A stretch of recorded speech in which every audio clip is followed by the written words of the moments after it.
Hi, thanks for the opportunity to speak with you on this day for women and girls in science that EcoNova has organized.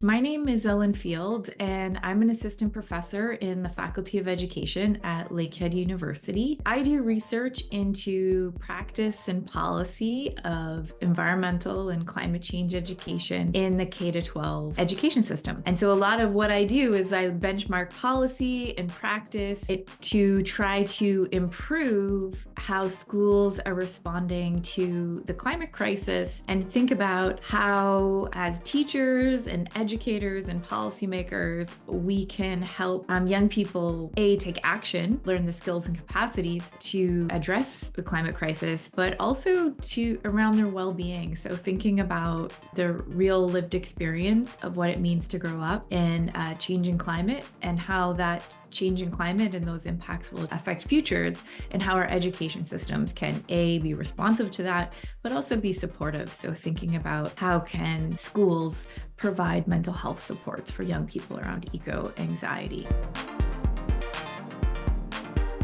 Is a couple of reasons. When I was doing my PhD research, I was researching young people, looking at the ways that they were using social media sites to learn about environmental learning and action. And I was just interested in environmental issues. I spent about a year hanging out and observing some of these interest groups that young people created around the environmental issues that were occurring in their communities. And I interviewed youth from around the world, and I also observed their online groups that they had created. And the one thing that I noticed after I'd collected all my data and analyzed it and really thought around environmental learning and activism in social media was almost all of the groups that I looked at were looking at climate impacts in their local communities or creating programs that helped other communities deal with climate impacts. So some of the high school students I talked to were they ran in nonprofits to help, like tree planting, or were doing sort of flood restorative walls or swales to help with flooding in certain regions. So it was a really cool project. I learned a lot about how young people can use social media for good in that project.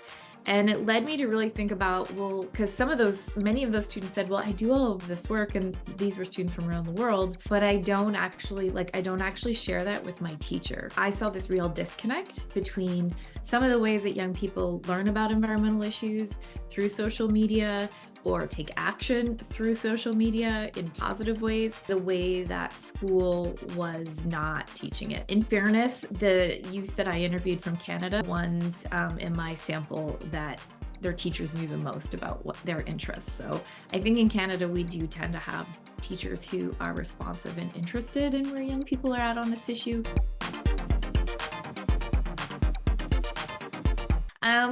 So the next sort of piece, when I publish a research article, so I do research, and then I will publish it in journals. My intention is I focus on the publications because that's part of my job, and to do credible research so that it can inform policy decisions. But I also do a lot of work, what we call knowledge mobilization. So I meet with school board officials, or I do workshops with teachers to take that research and not necessarily, because how many people really read journals? Academics like me, but most people don't. And so I try to make my research have legs and to find itself in conversations or in workshops or in interesting lectures or talks that aren't just totally research-based. My hope in terms of the work I do is to really move our education systems to attend to young people's needs living in this moment in time as we live through this moment in history where our civilization is really grappling with our human-nature relationships, because we have climate impacts, but we also have biodiversity loss at a scale that is really, really, really concerning. And so we actually can't just deal with climate change. We have to deal with biodiversity loss, and at the root of all of that is we need to reconcile with our relationships to land. And we can learn a lot from Indigenous perspectives, Indigenous ways of knowing and being. And so truth and reconciliation in many ways is interconnected and interrelated to how we deal with climate and how we deal with biodiversity, because it is a transformation of culture that's needed to get us there.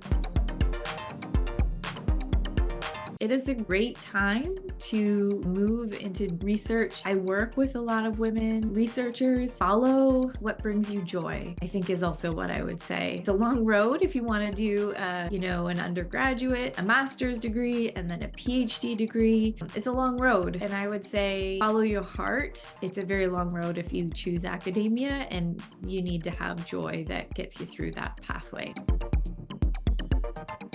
Also, if you want to take action on climate, I really enjoy this woman, Elizabeth Ayanna Johnson, who is a conservation biologist. She has an amazing TED Talk where she talks about finding our pathway to climate action through thinking about what brings us joy, what needs to be done, and also what we're good at. When we triangulate into the center of those three things, that gives us a really nice roadmap for doing climate work, because too often we come to doing climate work with this sense of gloom. We need to give up everything. I think we need to find more creative ways to engage with climate, and also more joyful ways, because that way we'll also move more parts of society to want to take action and to find joyful ways to do it and bring the diverse skill sets that they have. So if you're someone who loves knitting, or you love crafting, then figure out that that's what brings you joy. What are you also really good at? So maybe you're really good at thinking of alternative forms of packaging. And then what's the work that needs to be done? Well, the work that we need to do is figure out how to get plastics really out of crafting supplies. So maybe that is where your carbon, that's where your climate action project could be. So I want to engage in that kind of work.